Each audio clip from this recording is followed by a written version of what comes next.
നമസ്കാരം, നിളാവിഷൻ വാർത്തകളിലേക്ക് സ്വാഗതം. തീരദേശത്തിന്റെ പ്രാദേശിക ചരിത്രമറിയുന്നതിനാണ് പറവണ്ണ സലഫി ഇംഗ്ലീഷ് മീഡിയം സ്കൂളിലെ വിദ്യാർത്ഥികൾ പൊന്നാനി ഹിളർപള്ളി റോഡിലെ അൽ ഫത്താഹ് വീട്ടിലേക്ക് ചെന്നത്. 21ഓളം ചരിത്രഗ്രന്ഥങ്ങൾ എഴുതിയ പൊന്നാനിയുടെ ചിത്രകാരൻ TV അബ്ദുറഹിമാൻ കുട്ടി മാസ്റ്റർ വിദ്യാർത്ഥികളോട് നടത്തിയ ചരിത്രവർത്തമാനം പ്രാദേശിക ചരിത്ര അറിവിനുള്ള മികച്ച അവസരമായി മാറി. ഒരു പടയോട്ടത്തിന് പടപൊരുതാൻ വേണ്ടി പോർച്ചുഗീസുകാര് ഇവിടെ വന്നത് യഥാർത്ഥത്തില് ഒരു വർഗീയ ലക്ഷ്യത്തോടു കൂടിയായിരുന്നു.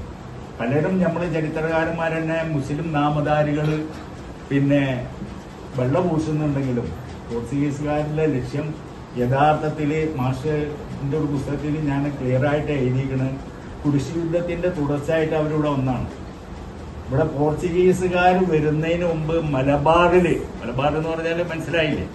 ചോദ്യവും ഉത്തരവുമായി നടന്ന സംവാദം വിദ്യാർത്ഥികൾക്ക് അറിയേണ്ട ചരിത്രങ്ങൾ, വസ്തുതകൾ തുടങ്ങിയവ മാസ്റ്റർ വിവരിച്ചു. വിദേശാധിപത്യത്തിനെതിരെ തീരദേശത്ത് നടന്ന പോരാട്ടങ്ങൾ, ബ്രിട്ടീഷ് വിരുദ്ധ കലാപങ്ങൾ, പൊന്നാനി ഉൾപ്പെടെയുള്ള പരിസര പ്രദേശത്തിൻ്റെ സവിശേഷമായ സാംസ്കാരികത, ജില്ലയിലെ സാഹിത്യപ്രമുഖർ, അവരുടെ എഴുത്തുകൾ തുടങ്ങിയവയെല്ലാം അബ്ദുറഹിമാൻ കുട്ടി മാസ്റ്റർ വിദ്യാർത്ഥികൾക്ക് വിവരിച്ചു നൽകി. നിരവധി ഗവേഷണ പ്രബന്ധങ്ങൾ കാണിച്ചാണ് അദ്ദേഹം വിദ്യാർത്ഥികളോട് പ്രാദേശിക ചരിത്ര വർത്തമാനം നടത്തിയത്. കൂട്ടായ്ക്കുണ്ട്, താനൂരിനൊക്കെ ഉണ്ട്, എല്ലാ ഭാഗത്തിനും നിർണായകമായ പങ്കുണ്ട്. മലബാർ പോരാട്ടത്തില് 1921 സമരങ്ങളിൽ തിരൂരിനും പങ്കുണ്ട്. തിരൂരിന് ഒരുപാട് നഷ്ടങ്ങൾ ഉണ്ടായിട്ടുണ്ട്.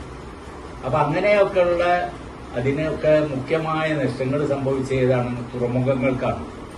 ഷെയ്ഖ് സൈനുദ്ദീൻ മഖ്ദൂം രണ്ടാമൻ മലയാളത്തിന്റെ ചിത്രഗവേഷണത്തിനും രചനയ്ക്കും ഏറെ പുരസ്കാരങ്ങളും ആദരവും ലഭിച്ച മാസ്റ്റർ വിവിധ സാമൂഹിക വിദ്യാഭ്യാസ പ്രവർത്തനങ്ങളിൽ സജീവമാണ്.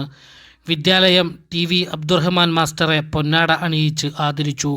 ഹെഡ് മാസ്റ്റർ T മുനീർ, അധ്യാപകരായ ഹമീദ് പാറയിൽ, ആഷില, വിദ്യാർത്ഥികളായ ഹാഷിം, അഹമ്മദ് നജാദ്, മുഹമ്മദ് അജ്മൽ, റഹ്മാൻ, മിൻഹ, ആയിഷ, ഹിബ ഫാത്തിമ, ഷഹന ഷെറി, ആയിഷ നാഫിയ തുടങ്ങിയവർ നേതൃത്വം നൽകി. News desk Nilavision, Tirur. അത് നമ്മൾ മനസ്സിലാക്കണം. നമ്മൾ ഇസ്സത്തുള്ളവരാണ്, നമ്മൾ അഭിമാനികളാണ്. അപ്പൊ ആ രീതിയിൽ നമ്മൾ വളർന്നു വരണം. നമ്മുടെ ദേശചരിത്രം കുഞ്ഞേലി വരക്കാരൊക്കെ കണ്ടില്ലേ, ഒരു നൂറ്റാണ്ട് കാലം ഒരേ കുടുംബം